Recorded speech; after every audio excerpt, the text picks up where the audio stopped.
Welcome back to my channel. उन्हाळा आला आहे आणि उन्हाळ्यामध्ये सोबतच येतं घाम आणि टॅनिंग सुद्धा। तर उन्हाळा हा आपल्या त्वचेसाठी खूप चॅलेंजिंग आहे। चेहऱ्यावर आपल्या ऑइल, टॅनिंग आणि सोबतच डिहायड्रेशन सुद्धा होतं। तर मी आज तुमच्यासोबत असे काही उपयोगी भन्नाट असे स्किन केअर प्रोडक्ट घेऊन आली आहे जे तुम्हाला अफोर्डेबल प्राइसमध्ये मिळेल आणि तुमची त्वचा ग्लोईंग आणि हायड्रेटेड सुद्धा राहील। तर चला व्हिडिओला स्किप न पूर्ण बघा आणि व्हिडिओला आता आपण सुरुवात करूया। तर सर्वात पहिली स्टेप येते क्लेन्झिंग। सकाळी उठल्यावर आणि दिवसभर जो आपला घाम येते त्याच्यासाठी आपली स्किन स्वच्छ ठेवण्यासाठी सगळ्यात आधी आपल्याला फेस वॉश करणं खूप जास्त गरजेचं आहे। तर उन्हाळ्यामध्ये माइल्ड आणि डीप क्लीनिंग करणारा फेस वॉश यूज करायला पाहिजे। तर मी यूज करते पिलग्रिमचं फेस वॉश। हे Swiss aqua rush hydrating face wash आहे।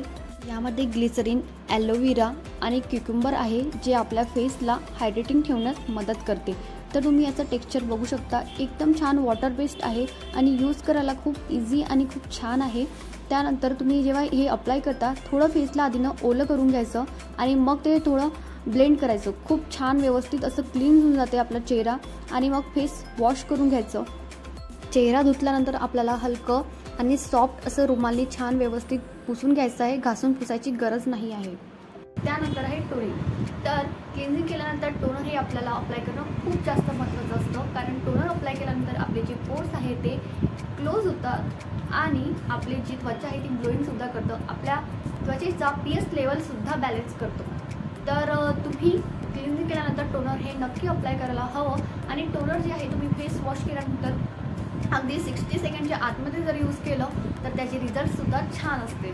तर मी इथे यूज करत आहे पिलग्रिमचं सिक्रेट्स ऑफ जेजू island toner, white lotus natural face mist and toner with camellia and which Hazel. हे अप्लाय केल्यानंतर तुम्हाला 2 मिनटं हलक्या हाताने असं हवे दिल्यासारखं करायचं आहे आणि त्यानंतर वाढल्यावर आपल्याला मॉइश्चरायझर अप्लाय करायचं आहे।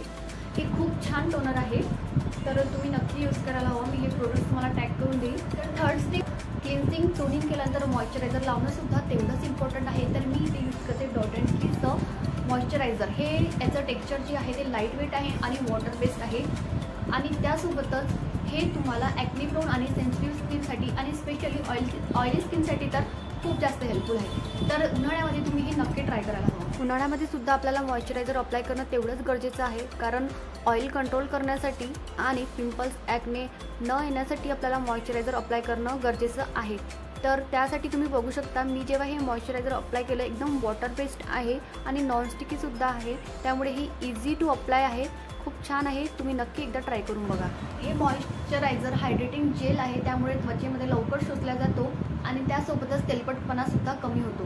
त्यानंतर आहे फोर्थ स्टेप आहे सनस्क्रीन। तर मी इथे पिलग्रिमचे सनस्क्रीन यूज करते। 2% नियासिनामाइड ग्लोईंग सनस्क्रीन आहे ही आणि SPF 50 PA++ आहे।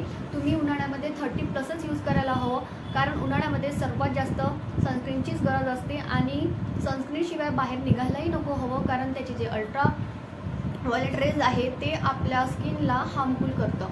त्यामुळे प्रोटेक्ट करण्यासाठी आपल्याला सनस्क्रीन यूज करणं खूप जास्त इम्पॉर्टंट। मी स्वतः ही सनस्क्रीन यूज करते आणि ही खूप लाईट वेट आणि नॉनस्टिकी आहे। तर तुम्ही बाहेर निघायच्या 15 मिनटं आधी हे अप्लाय करायचं, व्यवस्थित छान सेट होऊन जाते ही सनस्क्रीन।